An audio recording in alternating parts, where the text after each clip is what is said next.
जो पुरुष स्त्री के साथ ये 3 काम बेशर्म होकर करता है वो कंगाल हो जाता है।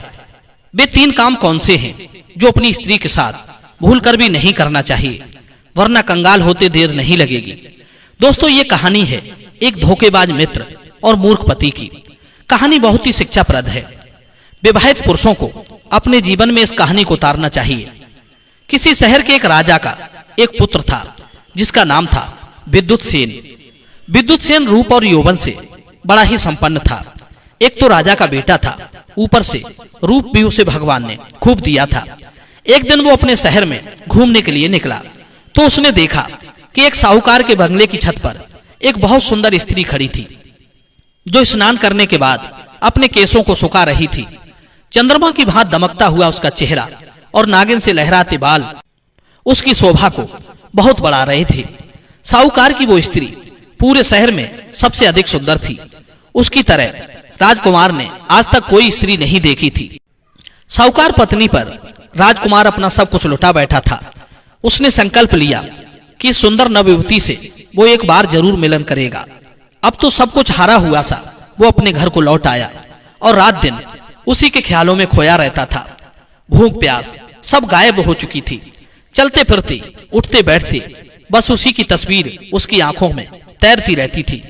काम वासना से वो दिन रात पीड़ित रहने लगा। ऐसा लग रहा था जैसे उसके बिना उसके प्राण ही निकल जाएंगे। वो हर समय उससे मिलने का उपाय खोजता रहता था। एक दिन उसने एक दूतिन बुलाकर उस स्त्री का नाम और पता मालूम करवाया तो पता चला कि वो एक नगर के धनवान साहूकार की पत्नी है और जल्दी में ही उसकी शादी हुई है। राजकुमार ने दूतिन से कहा कि तुझे मुंह मांगी कीमत देने के लिए मैं तैयार हूं। एक बार किसी तरह उस मृगनयनी से मेरा मिलन करा दे। मित्रों, दूतिन भी राजकुमार की वेदना को भली भांत समझ चुकी थी कि यह राजकुमार काम के वशीभूत हो चुका है, क्योंकि कहते हैं आदमी सही रास्ते पर तब तक ही चलता है जब तक वो इंद्रियों के वशीभूत नहीं होता। विद्वान लोग कहते हैं कि इंद्रियों को हमेशा रोक कर रखना तो मृत्यु से बढ़कर कठिन काम है और उनको बिल्कुल ही खुली छोड़ देने से देवताओं का भी नाश हो जाता है। दूसरी बात, केवल सोकर नींद पर विजय नहीं पाई जा सकती। कामोपभोग से स्त्री को नहीं जीता जा सकता। लकड़ी डालकर आग को जीतने की इच्छा ना करें और अधिक पीकर मदिरा पीने की आदत को नहीं रोका जा सकता। ऐसा करके तो आग में घी डालने जैसा होता है। मनुष्य के अंदर लाज शर्म तब तक ही रहती है जब तक उसके मन में पाप नहीं आता। कहते हैं जिस तरह ईंधन से आग संतुष्ट नहीं होती, नदियों से कभी समुद्र नहीं अघाता, प्राणियों से कभी मृत्यु की भूख नहीं मिटती, उसी तरह दुष्ट स्त्रियों की पुरुषों से और दुष्ट पुरुषों की स्त्रियों से कभी तृप्ति नहीं होती। मित्रों, राजकुमार का प्रिय कार्य करने के लिए वो दूतिन मौका निकालकर उस साहूकार के घर गई और उसकी रूपवती पत्नी से मिलकर कहने लगी, मैं यहाँ के राजकुमार विद्युत सेन का एक संदेश तुम्हारे पास लेकर आई हूँ। जब से उसने तुम्हें देखा है तब से वो तुमसे मिलने के लिए बेचैन है।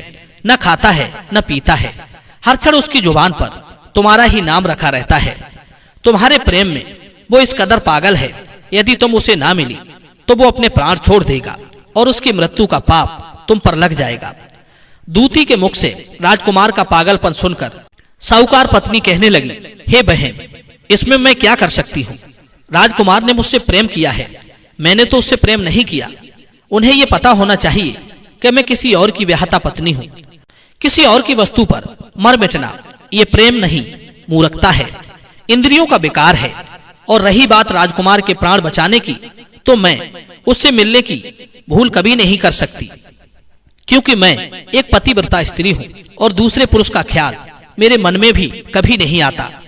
कहते हैं जो स्त्री अपने पति को धोखा देती है उसे खुश नहीं रख पाती, उससे संतुष्ट नहीं रहती, उसे नरक में गिरना पड़ता है। ऐसी स्त्री के जीवन को धिक्कार है। अच्छी भार्या वही कहलाती है जो पति को प्रसन्न रखती हो, पतिव्रत धर्म का पालन करती हो, संतान वाली हो और अपने पति के प्रति तन मन से समर्पित भाव रखती हो। अब राजकुमार मरे तो मरे, मैं अपने धर्म से विचलित नहीं हो सकती।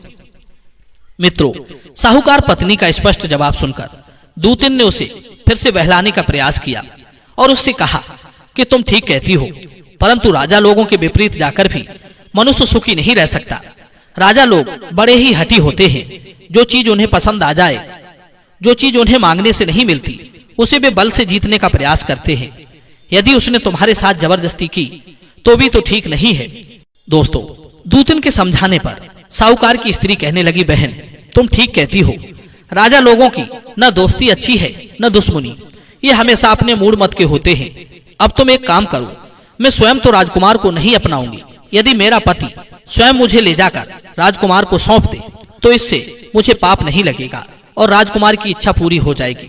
दर्शक बंधुओं, साहूकार पत्नी का प्रस्ताव दूतन ने जाकर राजकुमार को बता दिया कि वो तुमसे ऐसे तो नहीं मिल सकती, पर हाँ, यदि उसका पति उसे अपने हाथों से आपको सौंप दे तो वो तैयार है। दूतन की बात सुनकर राजकुमार और भी ज्यादा उदास हो गया।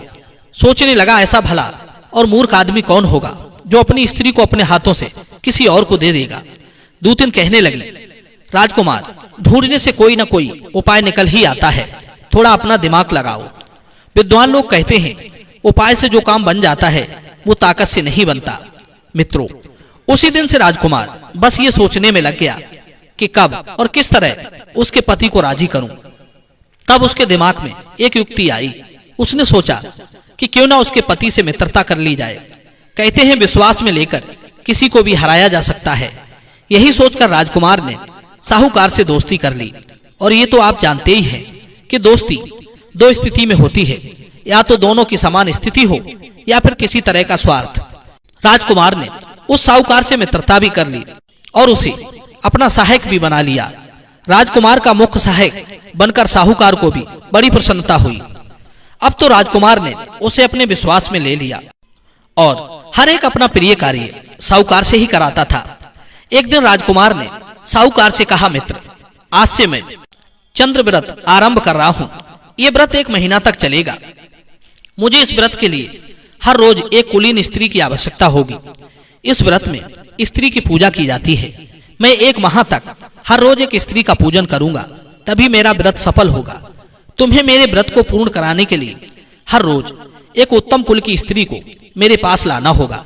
मैं उसका पूजन करने के बाद उसे वापस भेज दूंगा। साहूकार ने कहा, मित्र, ये कौन सी बड़ी बात है। मैं तुम्हारे पूजन के लिए एक स्त्री की व्यवस्था करता रहूंगा। सिर्फ पूजन ही तो करना है, तुम चिंता ना करो। यह सुनकर राजकुमार बहुत प्रसन्न हुआ। राजकुमार ने झूठ मूठ का व्रत आरंभ कर दिया। साहूकार रोजाना एक उत्तम कुल की स्त्री को राजकुमार के पास लाता था। राजकुमार उसकी पूजा करके उसे वापस भेज देता था।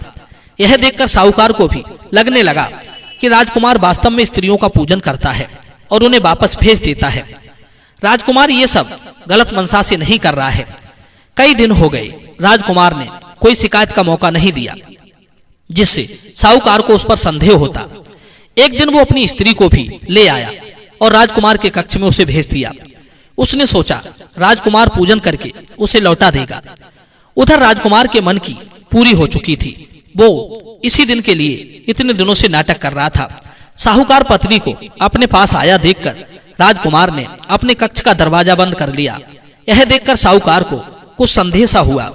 उसने कक्ष के अंदर से जब झांक कर देखा तो उसकी आंखें फटी की फटी रह गईं। वो अपना सर पकड़कर बैठ गया।